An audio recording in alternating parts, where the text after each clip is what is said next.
करी थी कि अगर किसी रीजन में मैग्नेटिक फील्ड चेंज हो रही है तो एक चेंजिंग मैग्नेटिक फील्ड क्या देता है। अगर किसी रीजन में मैग्नेटिक फील्ड चेंज हो रही है तो चेंजिंग मैग्नेटिक फील्ड हमेशा एक इलेक्ट्रिक फील्ड देता है, जिसको हमने नाम दिया है क्या, इंड्यूस्ड इलेक्ट्रिक फील्ड। ओके, ये वो रीजन है जहां पर मैग्नेटिक फील्ड चेंज हो रही है। मैग्नेटिक फील्ड चेंज हो रही है और अगर यहां पे कोई लूप रखा हो तो तुम फैराडे लॉ के हिसाब से जानते हो कि उस लूप में क्या आ जाता है, करंट आ जाता है। तो अब यार इसके मैग्नेटिक फील्ड चेंज होने से यहां अगर कोई लूप रखा होता तो उसमें करंट आ जाता। करंट चलता किस वजह से है, करंट चलाता है वायर के अंदर की इलेक्ट्रिक फील्ड। इलेक्ट्रिक फील्ड कैसे आती थी, एक बैटरी लगाते तो इलेक्ट्रिक फील्ड आती थी, यानी लेके जब वायर में करंट फ्लो करता है तो एक बैटरी लगाने पे वायर के अंदर इलेक्ट्रिक फील्ड आती है, इलेक्ट्रिक फील्ड चार्ज को चलाता है। तो अब मैं कह दूं कि यार यहाँ पे अगर मैग्नेटिक फील्ड चेंज हो रही है और यहाँ कोई लूप पड़ा होता है ऐसा, तो उसके अंदर करंट फ्लो करने लगता है, इसका मतलब उसके अंदर क्या आया है, इलेक्ट्रिक फील्ड। इलेक्ट्रिक फील्ड तो यार मैक्सवेल नाम के साइंटिस्ट ने ये देखा कि यार इलेक्ट्रिक फील्ड केवल वायर के अंदर नहीं आया है, ये इलेक्ट्रिक फील्ड पूरे स्पेस में आया है। कहां आया है, पूरे स्पेस में आया है। यानी वायर तुम यहां तो छोड़ो, यहां भी रख देते, यहां भी रख देते, कहीं भी रख देते, वहां क्योंकि स्पेस में इलेक्ट्रिक फील्ड है तो वायर के अंदर तो आ ही गई, और वो क्या कराएगा, वो अंदर करंट को फ्लो कराएगा। खैर, अब हमारा मकसद ये नहीं पता करना है कि कितना वोल्टेज आया, कितना करंट, अब ये पता करना है कि स्पेस में जो इलेक्ट्रिक फील्ड आई वो कितनी आई है। नहीं तो यार एक फेमस डिस्कशन बस इतना ही है कि अगर सिलेंड्रिकल रीजन में, जो कि आर रेडियस का सिलेंड्रिकल रीजन है, यहां अगर मैग्नेटिक फील्ड बदल रही है तो उस सिलेंड्रिकल रीजन के बाहर किसी पी पॉइंट पे, किसी एम पॉइंट पे, या अंदर के किसी एन पॉइंट पे कितनी इलेक्ट्रिक फील्ड आई है ये पता करना। ठीक है, ये पता करना है, मकसद क्या है, एम पे कितनी इलेक्ट्रिक फील्ड आई है और एन पे। और वो इलेक्ट्रिक फील्ड कैसी आती है, तो सर्कुलर इलेक्ट्रिक फील्ड आती है। जब भी सिलेंड्रिकल मैग्नेटिक फील्ड चेंज होती है ना, सिलेंड्रिकल रीजन में जब भी कोई मैग्नेटिक फील्ड चेंज होती है तो कैसी, circular induced electric field, circular induced electric field create. और ये इलेक्ट्रिक फील्ड जब मैं इंड्यूस्ड कह रहा हूं तो मैंने बताया था कि ये इंड्यूस्ड इलेक्ट्रिक फील्ड कैसे नेचर की होती है, नॉन कंजर्वेटिव। हम लोगों ने जब तक इलेक्ट्रोस्टैटिक पढ़ा है तब तक जो फील्ड पढ़ी है वो कैसे नेचर की थी, कंजर्वेटिव। और इस टॉपिक में जो हम इलेक्ट्रिक फील्ड पढ़ रहे हैं वो कैसी है, नॉन कंजर्वेटिव। सोचो यहां पर इन सर्कुलर रीजन्स में सब जगह पर इलेक्ट्रिक फील्ड मौजूद है, ये ऐसी सर्कुलर इलेक्ट्रिक फील्ड मौजूद है हर जगह, यहां भी, हर जगह सर्कुलर इलेक्ट्रिक फील्ड, यहां भी और बाहर भी, सब जगह इलेक्ट्रिक फील्ड मौजूद है। तो हम कैसे कह सकते हैं कि ये नॉन कंजर्वेटिव है। नॉन कंजर्वेटिव की हम लोगों ने कंजर्वेटिव की एक डेफिनेशन पढ़ी है, अगर तुम्हें याद हो, कि कंजर्वेटिव में overall work done by the field किसी सर्कुलर लूप के लिए क्या होता है, जीरो होता है। यानी अगर जैसे अर्थ की ग्रेविटी में कभी किसी मास को हम यहां से यहां ले जाएं तो वर्क डन एजेंट को करना पड़ेगा, यहां से यहां वापस आएगा तो कौन करेगा, फील्ड करेगी।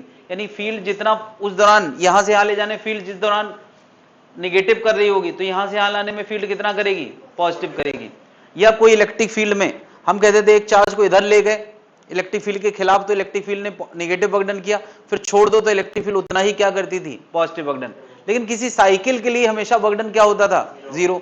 अब तुम कहते हो कि यार एक चार्ज को मैं यहां छोड़ दूं और एक ट्यूब लगा दूं, ऐसी सर्कुलर ट्यूब बंद कर दूं, सर्कुलर ट्यूब, ताकि वो लूप बन जाए, और इस ट्यूब के अंदर ये चार्ज को छोड़ दो तो ये इलेक्ट्रिक फील्ड क्या करेगी, यहां से लगातार उसकी स्पीड बढ़ाएगी। और क्या बताओ, यहां भी ट्यूब के अंदर उसको फोर्स इसी डायरेक्शन में मिलेगा, और जब लगातार एक ही डायरेक्शन में फोर्स मिलेगा तो यहां से यहां तक लगातार क्या उसको वर्क डन मिलता ही रहेगा। क्या वो वर्क डन आधे लूप के लिए भी पॉजिटिव था और अगले आधे के लिए भी पॉजिटिव ही है। अरे बताओ, इस चार्ज को लगातार फोर्स जिस डायरेक्शन में लग रहा है और डिस्प्लेसमेंट जिस डायरेक्शन में हो रहा है उसके बीच में एंगल कितना है, जीरो। तो पूरे ट्यूब के लिए वो वर्क डन जीरो नहीं होगा, वो नॉन जीरो होगा, बल्कि पॉजिटिव होगा। अगर सीधा चला रहे हैं तो कैसा होगा, पॉजिटिव, उल्टा चला रहे हैं तो कैसा होगा, नेगेटिव। यानी जो हमारी कंजर्वेटिव की डेफिनेशन है वो यहां पर फेल हो जाती है। तो फिर ये किस नेचर का फील्ड हो गया, नॉन। अगर सर्कुलर फील्ड है तो वो कंजर्वेटिव हो ही नहीं सकता। इलेक्ट्रिक फील्ड अगर सर्कुलर है तो वो कंजर्वेटिव हो ही नहीं सकता, क्योंकि उस लूप के अलोंग अगर एक चार्ज को चलाया जाएगा तो वो चार्ज कैसा वर्कडन कर देगा, अरे कैसा वर्कडन कर देगा, मतलब नॉन जीरो वर्कडन कर देगा। और वर्कडन नॉन जीरो है तो ये कैसा है, नॉन कंजर्वेटिव। ये बात हम लोगों ने पिछली क्लास में कर ली थी, नोट कर लिया था ना। इंड्यूस्ड इलेक्ट्रिक फील्ड लिखना है यार, induced electric field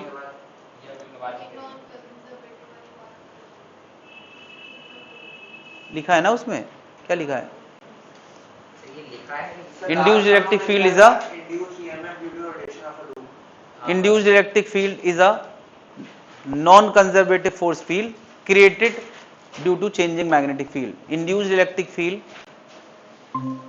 is a non-conservative force field created due to changing magnetic field.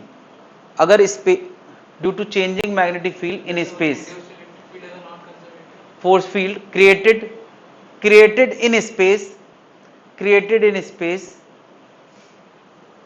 in space due to changing magnetic field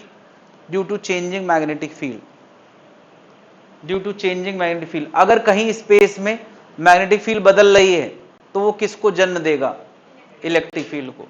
और वो इलेक्ट्रिक फील्ड कैसी है, नॉन कंजर्वेटिव। बस इतनी सी बात है। अब मैं क्या बताने जा रहा हूं कि इलेक्ट्रिक फील्ड कितनी आएगी, जीरो नहीं होता है लूप के लिए, लूप के लिए वर्कडन जीरो नहीं होता है। नॉन कंजर्वेटिव का मतलब है कि पूरे लूप के लिए वर्कडन जीरो नहीं होगा, कंजर्वेटिव में जीरो होता है। तो अब मैं क्या बताने जा रहा हूं, एक सिलेंड्रिकल रीजन में मैग्नेटिक फील्ड बदल रही है, उसकी वजह से इलेक्ट्रिक फील्ड कितनी क्रिएट होती है, दो जगहों पे, एक कहां आउटसाइड रीजन में कितनी इलेक्ट्रिक फील्ड क्रिएट होती है और एक अंदर कहां इलेक्ट्रिक फील्ड। ये दो फॉर्मूले कभी कभार शायद पूछे जाएं, इतने भी फेमस नहीं है। तो ये फॉर्मूले यार हम लोग या तो रट लें या तो समझ लें, एक बार समझ लेते हैं। क्या हम लोगों ने फैराडे लॉ पढ़ा है, E इक्वल टू क्या, -N d∅/dt। यहां जब कॉइल नहीं है तो नंबर ऑफ टर्न 1 है। d∅/dt में क्या बदल रहा है, फ्लक्स होता है B इंटू एरिया। तो मैं कह रहा हूं इस रीजन में मैग्नेटिक फील्ड है अंदर की तरफ, है ना। तो अब अगर मैं दो जगहों की, अगर मैं M पॉइंट की बात कर रहा हूं, M पॉइंट की, तो बता M पॉइंट के अंदर R रेडियस तक मैग्नेटिक फील्ड है, R रेडियस के बाहर मैग्नेटिक फील्ड नहीं है। तो बताओ एरिया कितना लिखोगे, कौन वाला R, कैपिटल R या जनरल R, कैपिटल R, क्योंकि कैपिटल R ही तक तो फ्लक्स है। तो एरिया की जगह मैं क्या लिख सकता हूं, पाई कैपिटल R स्क्वायर, और वो डिफरेंशिएशन के बाहर आ जाएगा। अंदर क्या बचा, dB/dt। dB/dt का मतलब क्या है, B का चेंज, है ना, B किस रेट से चेंज हो रहा है। dB/dt का मतलब है rate of change of magnetic field, dB/dt का मतलब है rate of change of magnetic field. इसी के टर्म में हमें फॉर्मूला लिखना है मैग्नेटिक फील्ड। अच्छा, हम लोगों ने एक फॉर्मूला पढ़ा है, जब हमने कभी इलेक्ट्रिक फील्ड पढ़ा है तो बताओ चेंज इन पोटेंशियल का फॉर्मूला क्या तुमने minus integral of E ds पढ़ा है कि नहीं, E डॉट ds पढ़ा है कि नहीं, डेल्टा V। यहां EMF भी तो वोल्टेज ही होता है लूप के लिए, तो उसको मैं क्या लिखने वाला हूं, minus integral of E dot ds या dl। यहां इस टॉपिक में dl फैशन में चल रहा है। dl का मतलब क्या बताओ, ये चेंज इन पोटेंशियल का फॉर्मूला मैंने लिखा है E के टर्म में। पूरे सर्कुलर रीजन में क्योंकि सेंटर से बराबर दूरी पे है तो E वेरिएबल नहीं होगा, तो E इंटीग्रेशन के बाहर आ जाएगा। थीटा 0 है तो E डॉट dl का मतलब है E dl cos 0। क्या मतलब है, तो E बाहर आ गया, अंदर बचा क्या, dl। मतलब पूरे सर्किल के dl कितना होगा, जस्ट अ मिनट, फिर से एक बार सोच लो। मैं सारे छोटे छोटे dl, ये dl का समेशन पूछ रहा हूं, तो वो सर्किल की डिस्टेंस होगी ना, पूरे सर्किल की डिस्टेंस कितनी हो गई, E इंटू 2 जनरल R या कैपिटल R, स्मॉल r, क्या पाई r स्क्वायर dB/dt। तो पाई से पाई कट गया, माइनस से माइनस खत्म हो गया, E का आंसर आ गया r² 2 dB/dt। ये फॉर्मूला सीधे सीधे कभी कभी पूछा जा सकता है। ये मैंने कहाँ के लिए बताया है? हाँ, आर भी तो आएगा, ये आर भी तो नीचे आएगा। ये कहाँ के लिए बताया है? बाहर के लिए। अब बताओ, यही डिस्कशन इधर तक तो बिल्कुल सेम ही डिस्कशन है, ई बाहर इंटीग्रल ऑफ डीएल। अगर मैं एन पॉइंट के लिए कर रहा हूं, एन पॉइंट के लिए, ये एन पॉइंट जनरल आर पे है, तो यार ये डिस्कशन ई इंटू 2πr ये तो रहेगा ही नहीं यार। इस नीली लाइन के लिए, अंदर के लिए, minus D by D T of B into area, तो एरिया की जगह क्या लिखोगे? कैपिटल आर या जनरल आर? General R. बस इतना अंतर है। क्यों अंतर है तुम्हें समझ में आ रहा है कि एन पॉइंट जनरल आर पे है, जब वहां की फील्ड निकालना है तो वहीं तक का तो फ्लक्स देखोगे यार, वहीं तक का तो एरिया मल्टीप्लाई करोगे, तो बस यार एक आर से आर कट जाएगा, डिफरेंशिएशन केवल बी का होना है। ई का आंसर आएगा कितना? r/2 dB by dt। बस ये दो फॉर्मूले हैं, ये सीधे आखिरी लाइन लिखना अगर तुम्हें आता है तो ये आप फॉर्मूले रिकवर कर सकते हो। सीधे सीधे ये वाली लाइन लिखना आना चाहिए, ठीक है।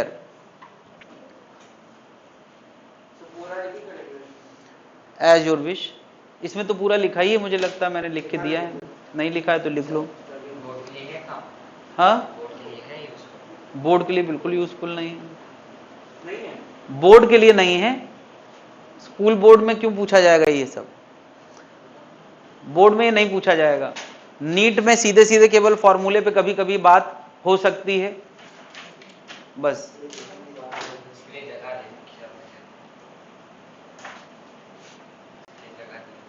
हाँ, ये जगह दी है, इस जगह को भरना है।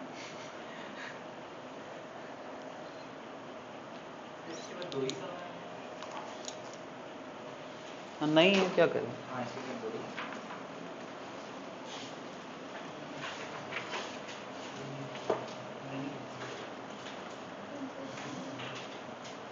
नोट कर लिया भाई?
नोट कर लिया भाई लोग?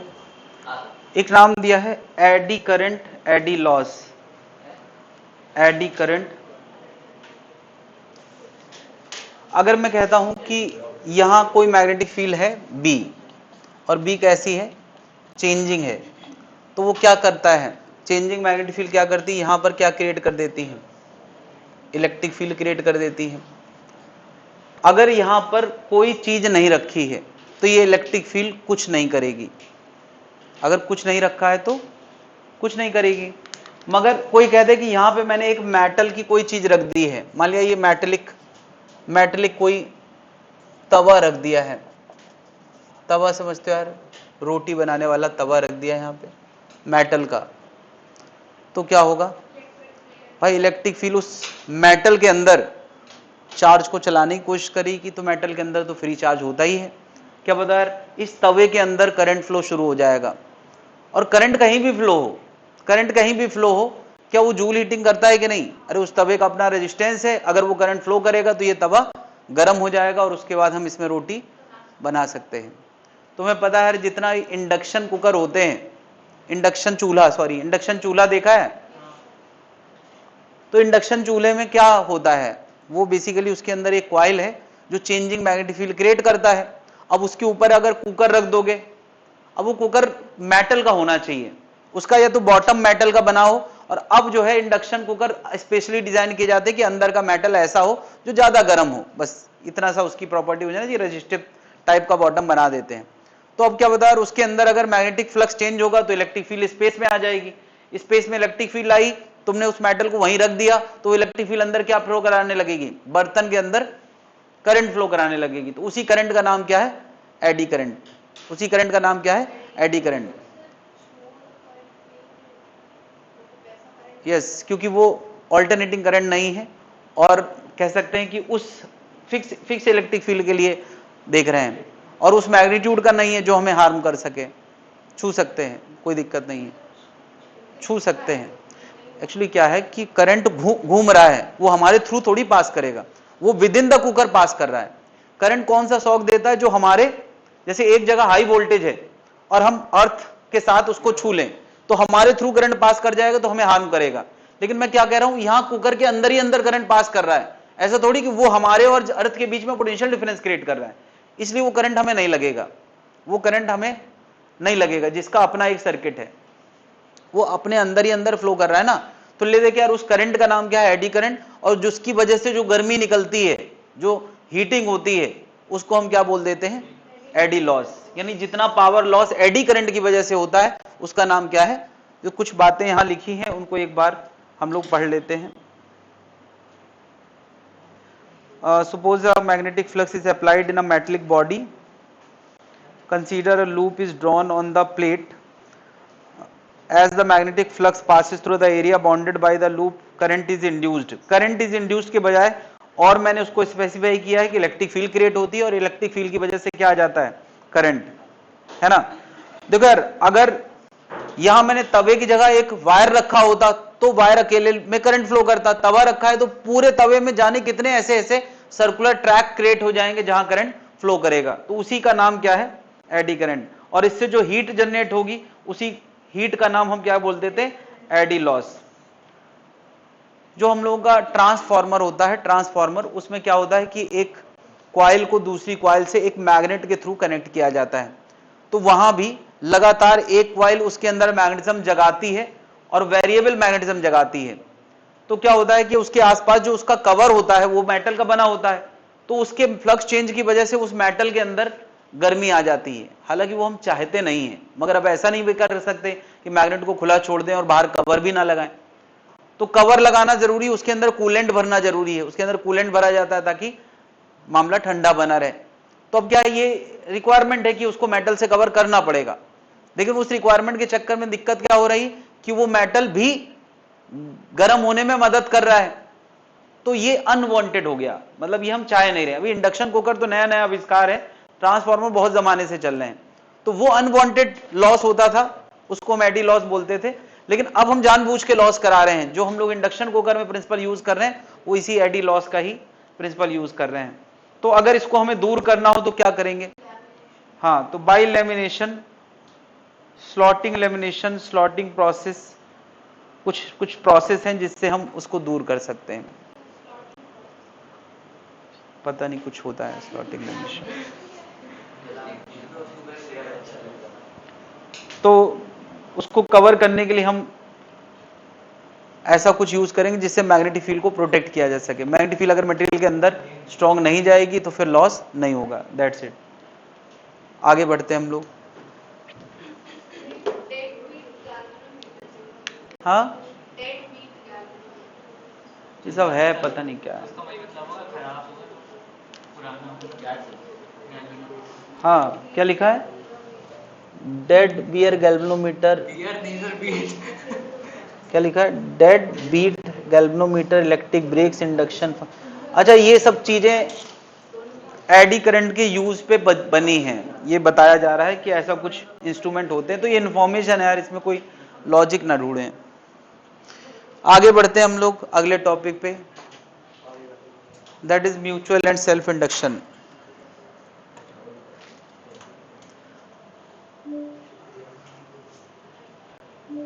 अच्छा, करंट किस डायरेक्शन में फ्लो करेगा? वो फैराडे के नियम के हिसाब से ही है। बात समझ रहे हैं? उस तवे में भी करंट फैराडे नियम के हिसाब से ही फ्लो करेगा।